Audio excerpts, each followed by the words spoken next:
It's time for the Commish Chronicle with your host and your commissioner, Mr. Ninja.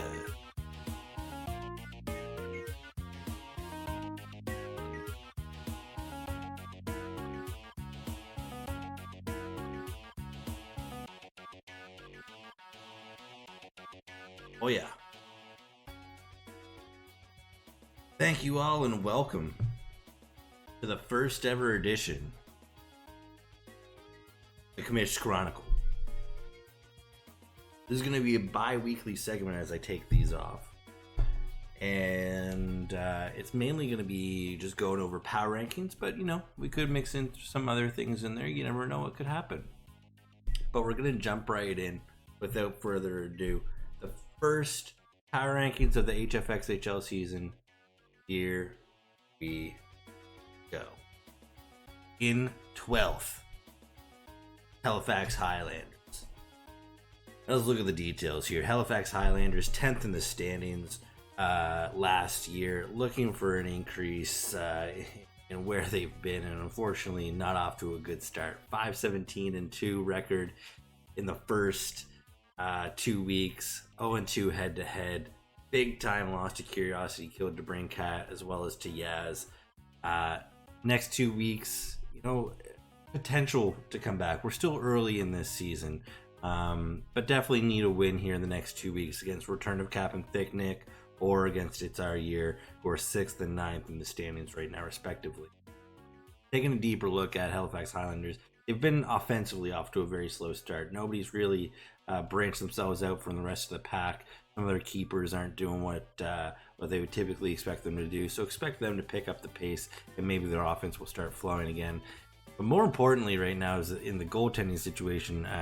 Stuart Skinner, 11 goals against in his first 3 games. Terrible start for Stuart Skinner and the Edmonton Oilers this season. You've got to think that that's going to turn around, but you know, you never know. That's been a real rough point from the goaltending perspective for Halifax Highlanders. We'll see if that improves. And of course, I'm sorry, but that 10-1 loss to Curiosity Killed to Brinkat is this week's lopsided loss of the week. So yeah, we're going to move on from that lopsided loss of the week, 10-1 to Curiosity Killed to Brinkat. You do not want to be part of the lopsided loss of the week throughout this season. Moving on, 11th is North Korea. Narrowly ahead of Halifax Highlanders for the last spot of the week. North Korea find themselves in 11th. Now, last year they were 3rd in the standings, but suffered an upset loss in the quarterfinals to Yaz in that first round. Now the record this year, 17-3-3 so far with an 0-2 head-to-head record, unfortunately. 2 losses to Thunder Down Under and to It's Our Year to start this season. Rough ones.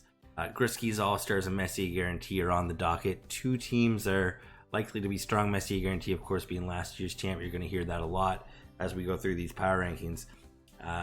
2 tough matchups. North Korea is going to have to try to pull their bootstraps up and get a W here in one of those 2 weeks. But the biggest thing hurting them right now is lack of big-time players stepping up on the offensive side of things.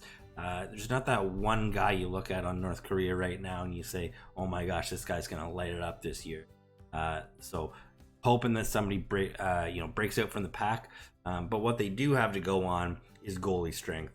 Led by Ottinger in Dallas, you know, top 5 goalie in the league as far as I'm concerned. Really strong. Huso in Detroit, the Red Wings, have been off to a fantastic start. That's a great secondary goalie to have. And then Fleury, even playing, you know, 1B situation in Minnesota, that's a solid trio of goalies. So, you know, you expect North Korea is going to win a lot of goalie stats as we go through the year. So their skaters and their offense might not actually have to be that great. They just have to be able to, you know, take at least half of the offensive points as we go through. So moving on, 10th, It's Our Year. You know, last year, 8th in the standings. It's our year, kind of squeaked into the playoffs. Will they, won't they, will they, won't they. Lost in the quarterfinal in that first round to our eventual champ, Messi Guarantee. Trying to figure out what their identity is this year. 9-12-3. They are 1-1 to start the year head to head, but just lacking in my mind that killer instinct. Big loss 8-3 to return of Captain Thick Nick. Narrow victory over North Korea, as we just mentioned. The next 2 weeks, well, this week they're up against the third place team in the standings, Messi Guarantee, last year's champ. And then they've got Halifax Highlanders, which in my mind is going to be a key matchup for It's Our Year. It's very, very possible going up against Messi Guarantee this week that they're going to come out of there with another loss. It's going to be big for them to rebound against Halifax Highlanders. Maybe they'll surprise me this week. I don't know. We'll see. But so far, let's look at the positive. Larkin in Detroit. Again, the Red Wings. Solid start. Larkin, along with DeBrincat, are leading the way there. Larkin, I think, has 11 points in his first week. Just crazy. And it's worth noting that It's Our Year did draft injuries this year with Vasilevsky and Ekblad out long term. The only thing about when you're drafting injuries, unfortunately, is that you got to get to the point where they're coming back, and you got to hope that they're healthy. If when they come back, you're out of good contention, there's no point in even having them to begin with. We'll see what happens there. And of course, McDavid, 1 to 2 weeks. That's the last I heard on that. Unfortunately, he's going to be. That's obviously a massive loss for a team like It's Our Year to lose somebody like McDavid. So we'll see if they can rebound here in the coming weeks. 9th is the replacements. Last year, 11th in the standings, similar to Halifax Highlanders, started low, looking to boost themselves up, get into a playoff spot and do some damage. 9-13-2 overall record, not a terrible record for having gone 0-2 head-to-head in the first 2 weeks, with narrow losses to Mr. B and THT and a very strong Curiosity Killed DeBrincat team. So, even though it's 2 losses to start the season, the replacements, there is hope here, I believe. But the next 2 weeks don't get easier with Yaz and return of Captain Thicknick, 2 teams that are around the middle of the standings right now.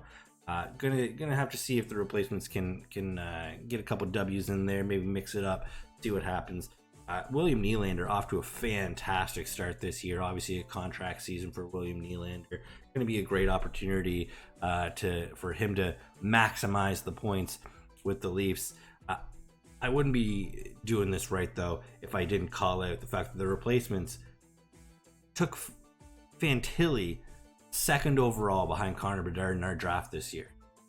There was lots of established guys that they could have gone after, but they took a flyer on Fantilli. And I know this is a keeper league, and now we set a limit on that. But man, I'm assuming you're hoping for the future that Fantilli's going to be good. But I think he has 2 points so far this year. Not a fantastic start for the rookie. We'll see what happens, but few question marks on that one. We'll see what happens. And Samsonov, looking right now like he may have lost the net in Toronto. It's still early, a lot of season to be played, but Joseph Woll may be taking that net. So got to keep an eye on that closely as we move on for the replacements. Moving on, 8th, Thunder Down Under, last year's last place team. They did win the draft lottery. They had some draft picks to work with, and I think their team is better off for it. 12-10-2 so far to start the year, 1-1 head-to-head. They've got a win pretty emphatically 7-3 over North Korea, and a narrow loss to Gretzky's All-Stars. So there's a lot of positives to be taken for Thunder Down Under. Next 2 weeks, 2 tough matchups, Mr. B and THT, and Curiosity Killed DeBrincat, the first place team in the standings. To really get a gauge on where Thunder Down Under lies in the grand scheme of things, those next 2 weeks are going to be very, very key to seeing where they're at. Tavares and Georgiev, great starts for both of them. Tavares showing that he's not slowing down, and Georgiev, I think something like 4 wins, and the stats are crazy so far for Georgiev and the Avs. So really, really great start for them, and of course drafting Connor Bedard. An average start, but still obviously huge things. What can you say about Connor Bedard? He's shooting the puck like crazy. So, only upside, I think, for him long term. See if he does it this year, it really steps up, but could be really good in the future. Or at least you're assuming so. As we move on, Mr. B and THT finds themselves in the 7th spot in these power rankings. Last year, they were 7th in the standings. Finished 3rd overall after a massive first round upset to Thick Nick and the boys, or whatever their name was last year, in the quarterfinals. Ended up finishing, despite finishing 7th in the standings, 3rd overall. Lost to Messier Guarantee narrowly in the semis, and then beat Yaz in the 3rd place game. Now this year, 11-11-2, 500 record. They beat the replacements narrowly in the first round, and then had a narrow loss to a very, very strong Batman Returns team this year. So 6-4 loss there. See what they're going to do over the next 2 weeks. Again, like I was just saying, Thunder Down Under, 5th in the standings right now. Going to see what these two teams do against each other this week, and then Grisky's All-Stars the next week. 2 middle of the pack matchups. They should start to separate themselves to see where we stand.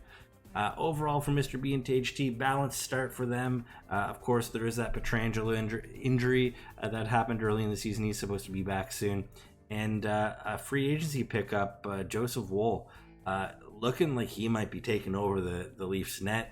Again, still early in the season, but looking strong. He might be taking that net from Samsonov. As we move on, 6th in the power rankings this week through week 2, Grisky's All-Stars. Last year, 4th in the standings, finishing 2nd overall. Always the bridesmaid, never the bride for Grisky's All-Stars. Lost in the final this year to Messier Guarantee. Overall record 10-13-1 for a 1-1 head-to-head record.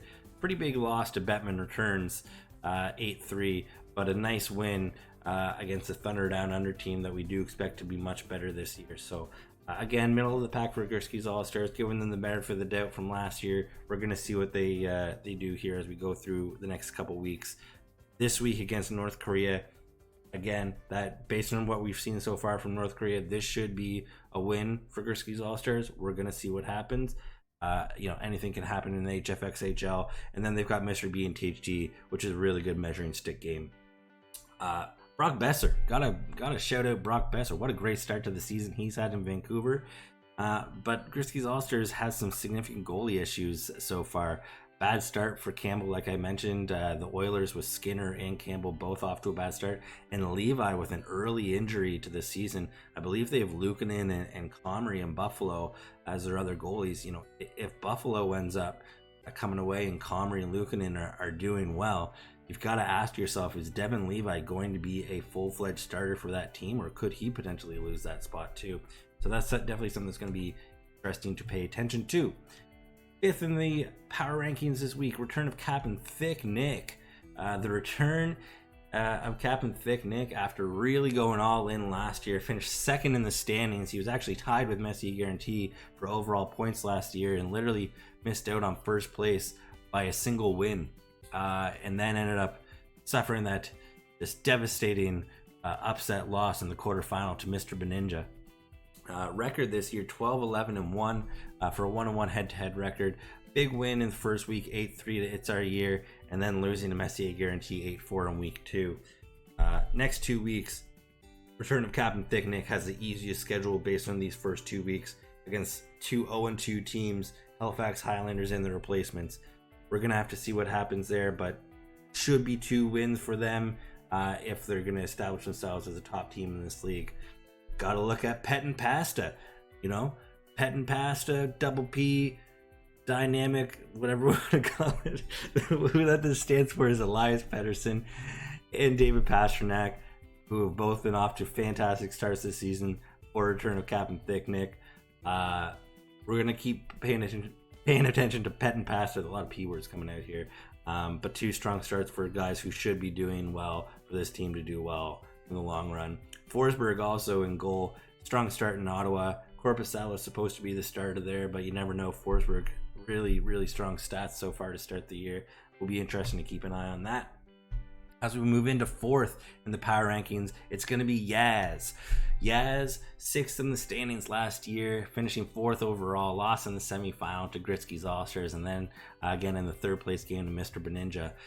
Again, a lot of these teams that, they're head-to-heads that are 1-1, all around that 500 mark, hovering around at 12-10-2 to start this season overall. A very, very tight loss to Messier Guarantee 6-5 in week 1, and then a rebound win against Halifax Highlanders 7-4 in week 2. We're going to keep paying attention to Yaz as we go through. They've got the replacements and then a very strong Bettman Returns team in week 4. Going to see what happens there. Obviously, Austin Matthews doing Austin Matthews things to start this season, and Chandler Stevenson in Vegas. See if that depth pickup works out well for Yaz. So far, off to a fantastic start in Vegas. But the biggest thing Yaz has going for them, as far as I'm concerned, could be the best goaltending trio in the league. It's still very early, but Sorokin, Vejmelka, and Vanacek, 3 very strong goalies so far this year. Even though Vejmelka is on what's supposed to be a weak Arizona team, his stats are always very, very strong. The only thing I'd say about this is, Yaz, it'd be nice if you trade one of the V names for maybe like a Huso, an H name, so that we can have the VHS trio. I'm just throwing it out there. You certainly don't need to do it. Just floating it out. Anyway, we move on. 3rd in the power rankings, top 3 on the podium. Bettman Returns gets the 3rd overall rank. 9th in the standings last year, looking for a rebound, get into the playoffs and make some noise. I think Bettman Returns had the most draft picks in the first 4 or 5 rounds by far. So their team is very deep and very strong. Record 14-7-3 so far this season. Starting off with 2 solid wins against teams that made the semis in the finals last year, Gretzky's All-Stars and Mr. B and Tage T. Next 2 weeks are going to be very telling. Curiosity killed DeBrincat. They're the 1st overall team in the league, in the standings for Bettman Returns. It's number 1 versus number 2 this week. That's going to be a fantastic matchup. And then they've got Yaz, who are 4th in the standings right now. So Bettman Returns has 2 very tough matchups. They can get through that, unscathed. That's really going to prove to us that Bettman Returns is the top team. Like I said, super deep team, but some of these little more depth pickups like DeBrincat and Binnington. DeBrincat has had an incredible start to the season in Detroit. Who saw that coming? I certainly didn't. And Binnington in St. Louis, fantastic start for Binnington. The only reason Bettman Returns finds themselves in 3rd place in these power rankings, key injuries to guys like Patrick Laine, Boldy, and Freddie Anderson, the oft-injured Freddie Anderson, unfortunately. Those key injuries are going to plague them a little bit here until they get healthy. But, man, this team's still very strong, and if they can get wins without some of those guys, look out long-term. As we move into 2nd on the podium, Curiosity killed DeBrincat. 5th in the standings last year, lost in a tight quarterfinal matchup to Gretzky's All-Stars. Their record, overall record so far, 16-5-3. Fantastic start to the season for Curiosity killed DeBrincat. That makes them 1st in the actual standings, including that massive lopsided win, as we already saw earlier, to Halifax Highlanders, and a narrow 6-4 win over the replacements. Next 2 weeks going to be very key against what appear to be strong up-and-coming teams. Bettman Returns and Thunder Down Under. Very, very interested to see how that goes. JT Miller and Linus Allmark leading the way so far for Curiosity killed DeBrincat. Linus Allmark, if it ain't broke, don't fix it. Kept Allmark, and he's off to a great start again. And looking top to bottom on this team, just a super well-balanced attack. Nobody really as a major outlier for them, but overall, very, very strong.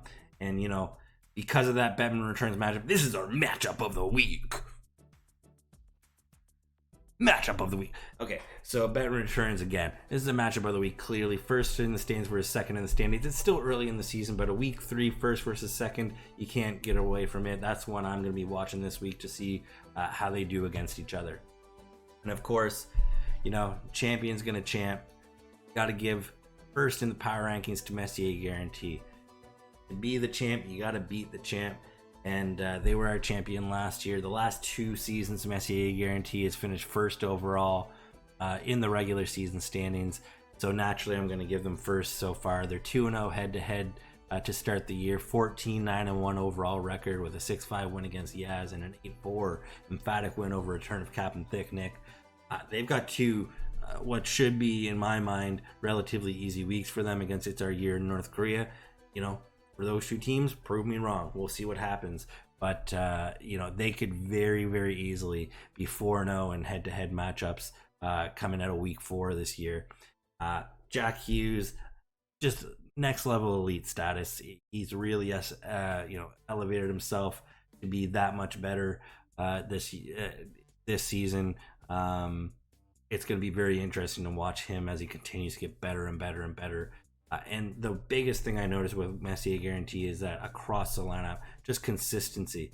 There's he's got a few outliers in Jack Hughes, but top to bottom, if you look at this team, it's really strong. I don't see any particular weak points.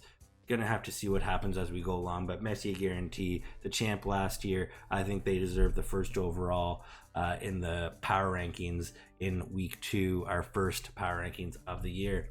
So just to recap, there it is. Messier Guarantee with the gold, Curiosity Kill to Brinkout with the silver, and Bettman returns with the bronze. That's it for me. That's our first Commish Chronicle. I hope you enjoyed it. Stay classy.